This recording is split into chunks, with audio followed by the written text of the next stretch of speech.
در جنگ بدر بود، در جنگ احد در دوم غزوه شهید شد. 17 غزوه از کجا شد؟ جنگ نامی از ریتلی یک کتاب است. میراتم شهید شد و گل پس افتو پرست سرش از این خاطر ملاق خورده.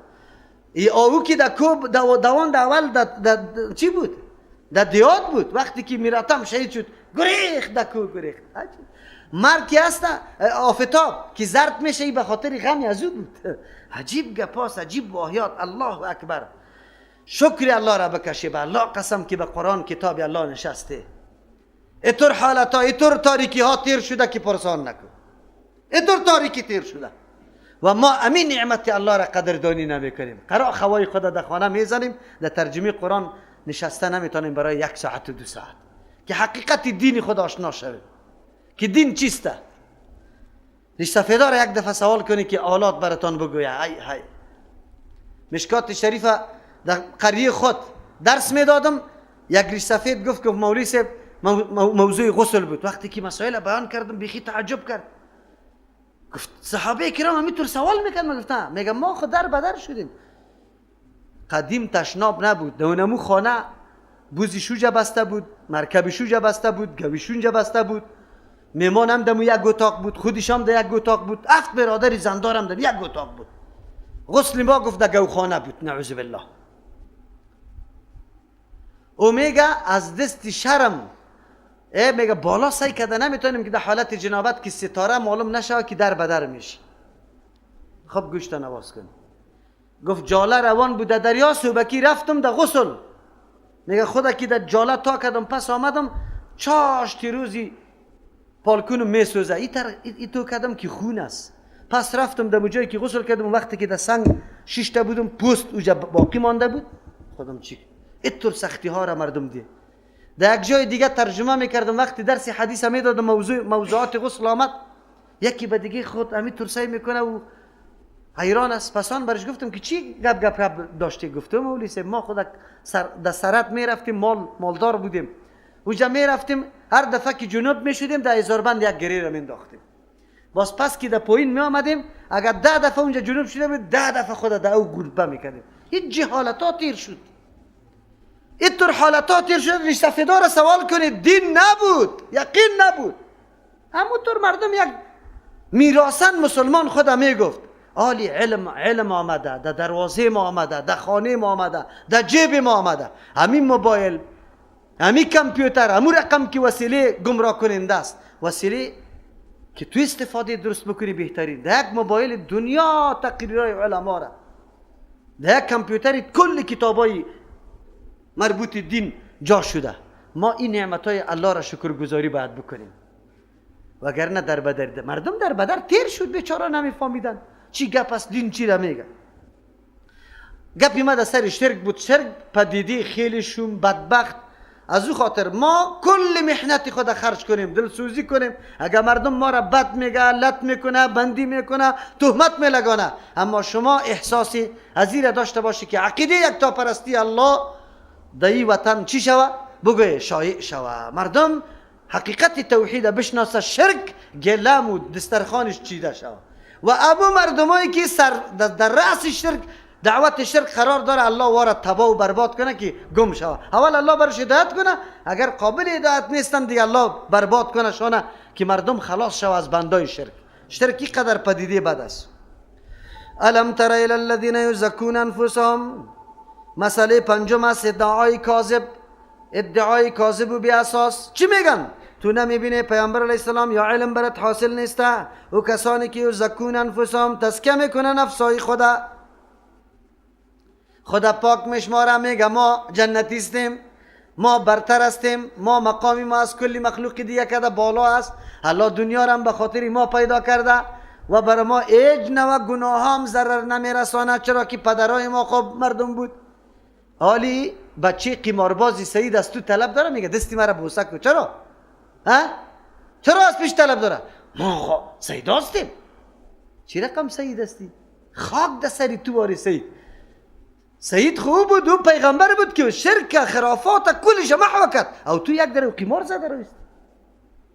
عجیب است. با سوال میکنه مردم که مولی صاحب یک آدم که سید میگه خدا خو خیلی بدکارم است، ما چطور کنیم؟ چه رقم احترامش داشته باشیم؟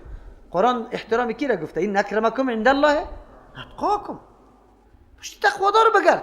تزکیه دو قسم است، یکی تزکیه محمود، یکی مذموم.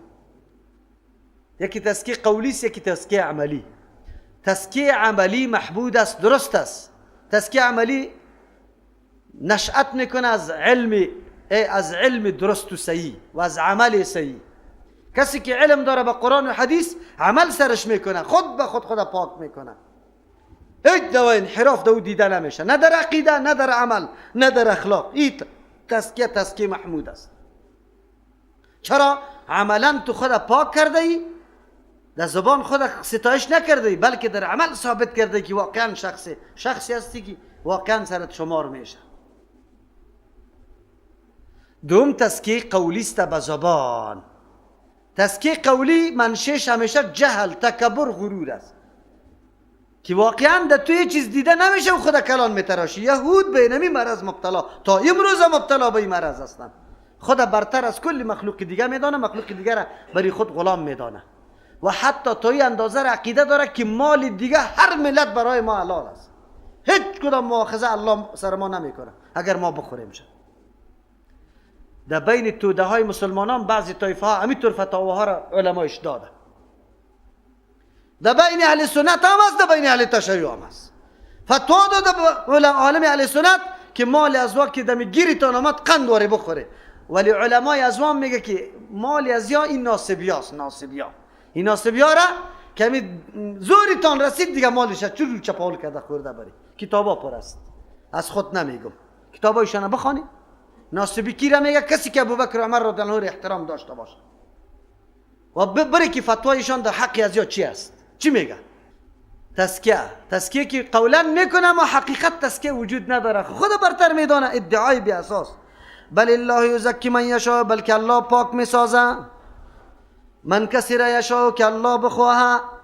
یعنی تزکیه از جانب الله متعال است. چرا؟ محفوظ نگاه میکنه، توفیق میده الله متعال به طاعات و عبادات.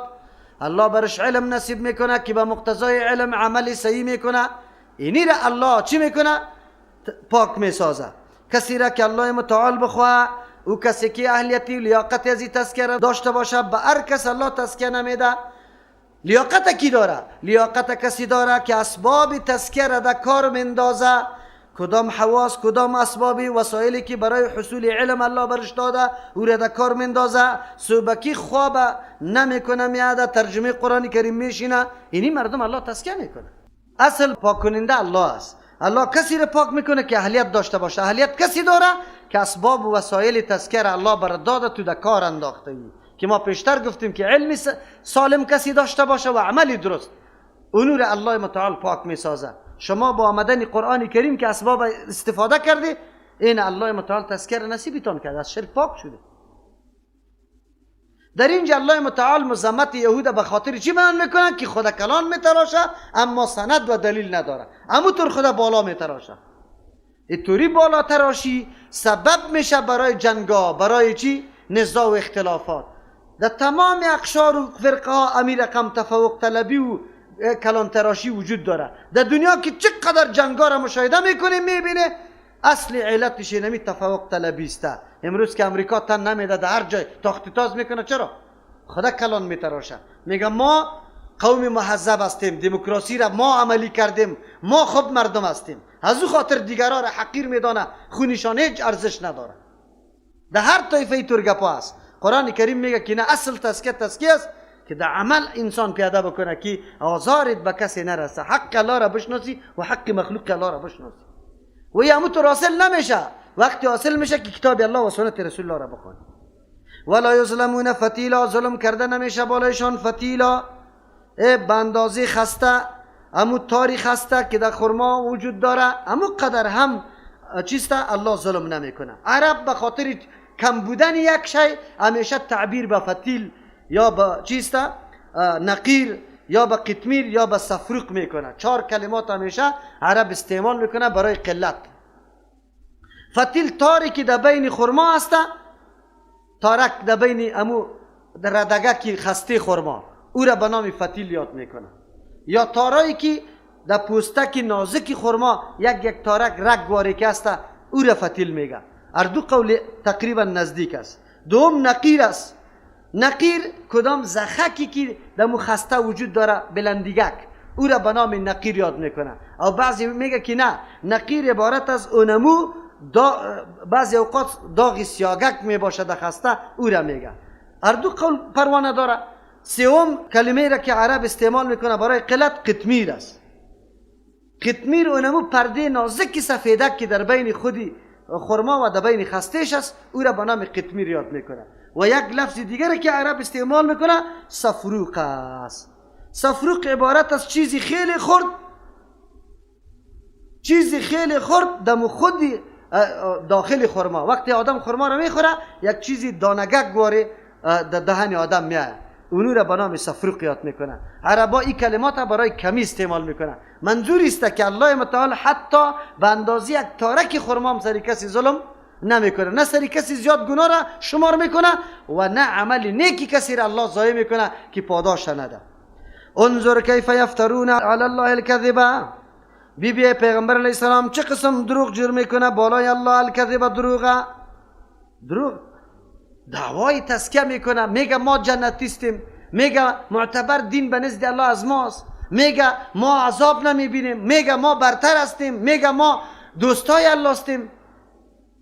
نحن اولیاء الله و حباؤه، ما دوستای الله، ما اولیای الله هستیم. ادعاهای بی اساس و کاذبه. بازی هم نسبت به الله میده. الله متعال میگه الله اکبر. این بدبختا یکی خود گناه است، یکی باز نعوذ بالله که گناه را نسبتش هم به الله بکنی. این نگه چرا؟ به خاطری که تعصب قومی یا را وادار به این ساخته که خود آنقدر کلان بر سریالام دروغ جور کنه. انظر بی پیغمبر علیه السلام کیف یفترون چه قسم جور میکنه قصداً علی الله بالای الله الکذب دروغ و کفا به اثما مبینا و کافیست به بینمی تهمت بستن. نعوذ بالله نسبت اینمی دروغ به الله کردن اثما مبینا که گناه خیلی آشکار است. از این که جرم آشکار دیگه کدام است؟ الم تر الی الذین اوتوا نصیبا، تو نمیبینی پیامبر علیه السلام به او کسانی که برشان داده شده نصیبا یک حصه من الکتاب، از کتاب یک حصه از کتاب برش داده شده. این مسئله موضوع ششمشان است. فتوای غیر عادلانه داده، نعوذ بالله بی اساس داده، الله تقبیح میکنه. کسی که فتوای بی اساس غیر عادلانه میده الله او را رد میکنه. حیی ابن اخطب و کعب ابن اشرف کلانای یهود بود در مدینه منوره. زمانی که دیدن که روز به روز دعوت پیغمبر گسترش پیدا میکنه، مردمای سابقی که یا خود کلان تراشیده بودن سوغاتا را برش می آورد و کلش قطع شده رفت. در بین خود مشوره کردن که این پیغمبر اگر همی طوری باقی بمانه یک نفر تابعدار ما باقی نمیمانه. ای آمدنی های ما یکی مفت و جفت به ما می آمد کلش از ما ختم میشه. حالا تصمیم بگیریم. چی تصمیم؟ بریم این مردمه که بیخکن نسازیم نمیشه. چی کنیم؟ کمک از اهل مکه طلب کنیم و بی از دشمنی از یاسته نیروها را متحد میسازیم و نعوذ بالله پیغمبر علیه السلام دعوتش مکمل محو میکنیم. حرکت کردن با بسیار مردمای کلان خود طرف مکه آمدن. در اینجا که آمدن مشرکین مکه برشان میگه که شما خوب علمای برجسته هستی، گپ ازی بزنی که ما به حق هستیم یا پیغمبر. این مردکه که پیدا شده زده مردم ما را تفرقه انداخته. بچه از پدر جدا کرده، دختر از مادر جدا کرده، برادر از برادر جدا کرده. اینجا نفاق انداخته، تفرقه انداخته. او ما خوصی که مسافرها را ما اینجا در حرم که میمانی میکنیم، آب میدیم، نان برش میدیم، عزتش میکنیم، به نام حرم نظر میکنیم، احترام از را داریم، مجاوری از را میکنیم. کدامی ما به حق هستیم؟ الله اکبر. امی کعب ابن اشرف و حیی ابن اخطب کلاناسته امرای سردارای دیگه کلشان اینطور شاهدی را هم سرش ادا نمیکنه. میگن نه این شاهدی را وقتی برای ما بده که بری از خانه کعبه از پوششگاه بگیره، بعد از او باز شاهدی بده. و طوری شاهدی هم نه. نعوذ بالله با وصف که اهل کتاب بودن، حقیقت دین اسلام که کتاب دین آسمانی است این برش واضح بود. همه گپا برش معلوم بود که محمد رسول الله صلی الله علیه وسلم پیغمبری بر حق است، اما تعصب یار وادار ساخت که از حقیقت چشم پوشی کنه، فتوای غلط بده. اینی را مردم میگه تعصب.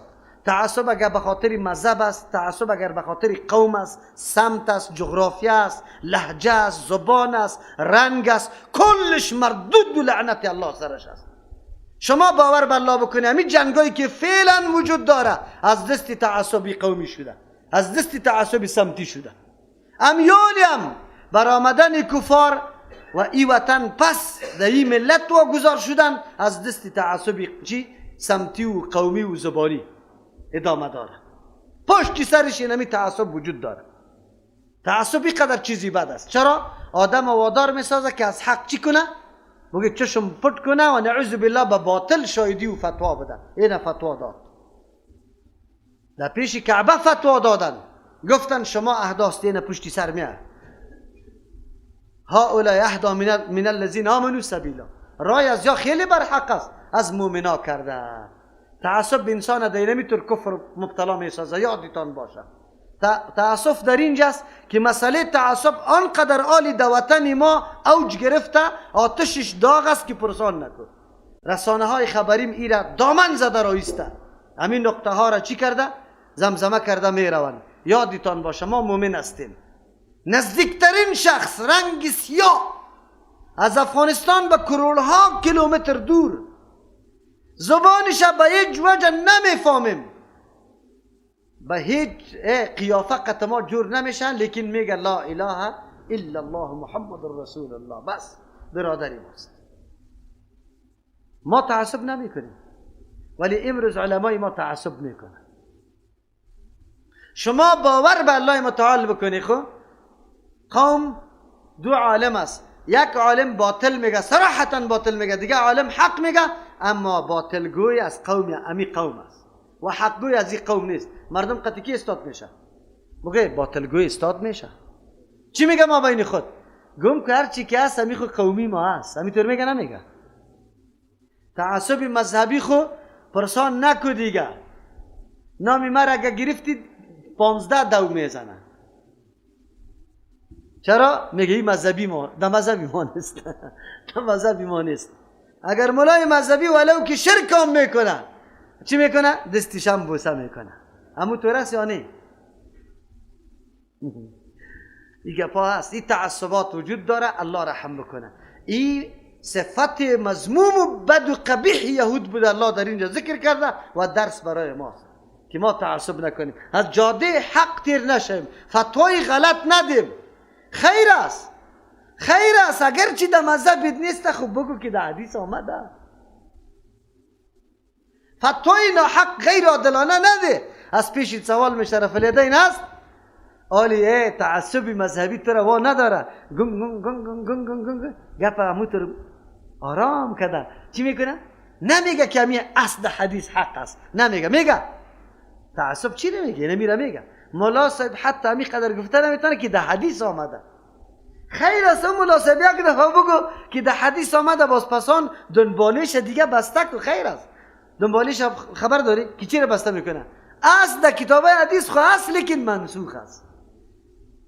خو ناسخش کیسته؟ ناسخش معلوم نیست، خو منسوخ است. عجیب فتواها داده میشه بنابر تعصب.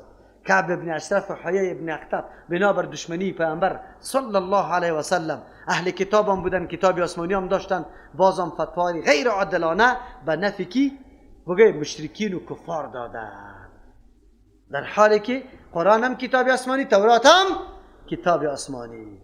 فتوا دادن به ناحق بودن یا نعوذ بالله به گمراهی قرآن، فتوا دادن در کتاب کیست؟ در کتاب خودشان است.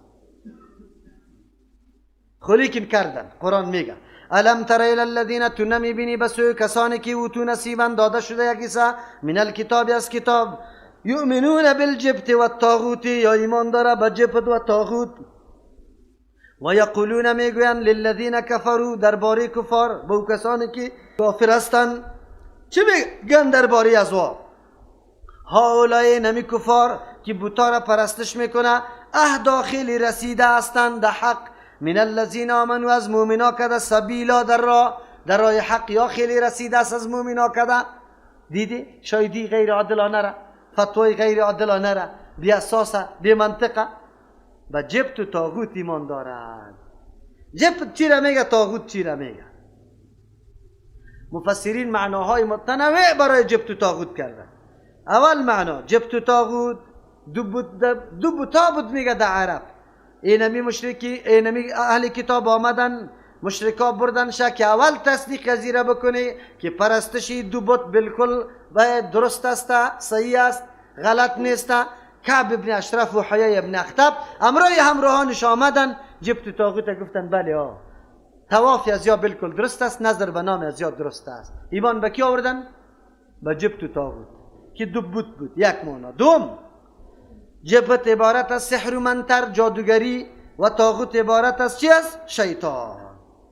مجاهد رحمه الله این تشریح را میکنه. خب دیگه جبت به معنای ساحر و طاغوت به معنای شیطان. عمر رضی الله عنه را میگه، این معنا را میکنه. جبت به معنای ساحر، لیکن طاغوت به معنای کاهن، کسی که دعوای غیب میکنه. سعید ابن جبیر رحمه الله تابعی است، این را معنا میکنه. جبت به معنای شیطان، طاغوت به معنای کاهن. دیگه تشریح است. جبت به معنای بتها و طاغوت هر معبودی من دون الله، غیر از الله را. امام مالک رحمه الله این را تشریح کرده. کسی میگه که جبت عبارت از بتها، لیکن طاغوت عبارت از مجاورایش است. کسایی که مجاور از خطش واره خدمت و جاری کرده رایسته، این جبت و طاغوت است.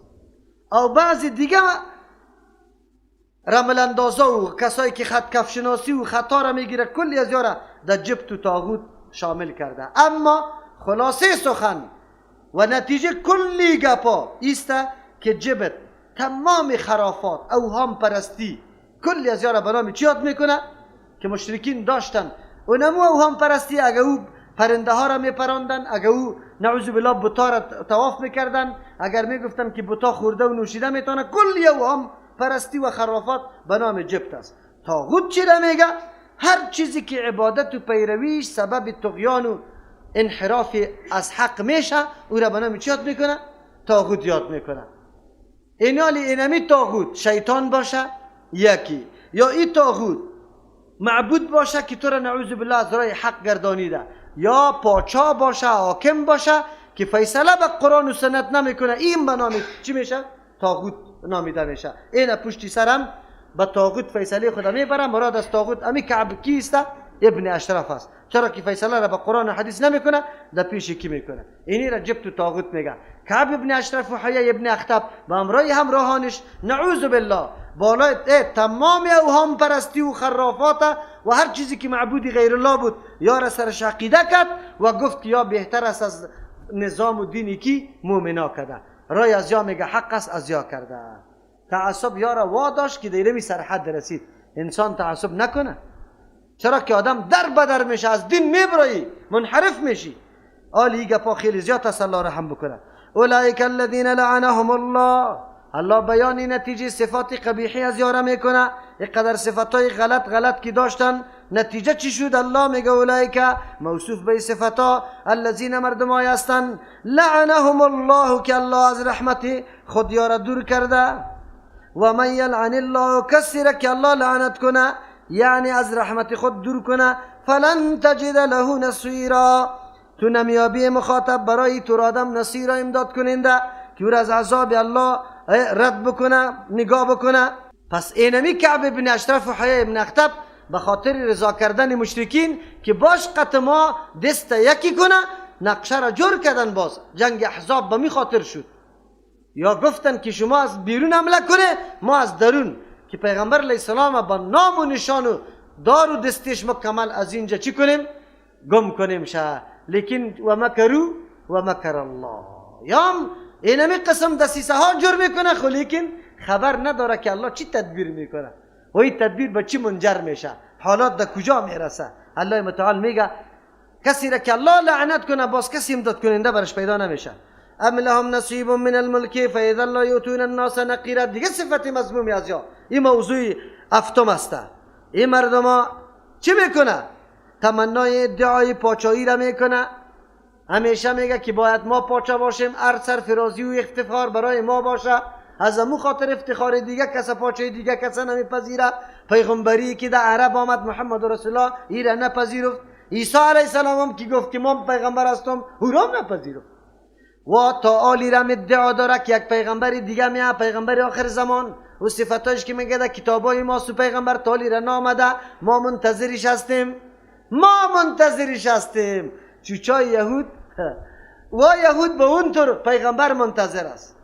کدام صفاتی که او یهود برای او پیغمبر ثابت میکنه الله رحم بکنه. یک طایفه در بین مسلمانان در مورد مهدی امو صفات ثابت میکنه، منتظر هستند که برای در تاکو که داخل شده یک قدر زور و ظلم سریومت شده را ایستن نمیبره داخل برای باز کلان کاری مهدی هم چی باشه خبر داره؟ ابوبکر و عمر از پالوی قبر پیغمبر علیه السلام بیرون میکنه یا را میسوزانه. عایشه رضی الله عنها را از قبر بیرون میکنه، سنگسارش میکنه، عدالت قائم میکنه. او 1400 سال پیش هم 2000 سال پیش 5000 سال پیش که در زمان پیغمبر در مقابل پیغمبر ظلم کرده، خلافت غصب کردن، نه ابوبکر از پیش خلافت غصب کرد، نعوذ بالله مرتد شده بود، مرتد جزایش قتل بود، کسی قتل نکرد شه، مهدی میایه ورا قتل میکنه. امید طایفه ابوبکر و عمر جبت و طاغوت میگه، کتابایشان را نوشته کرده.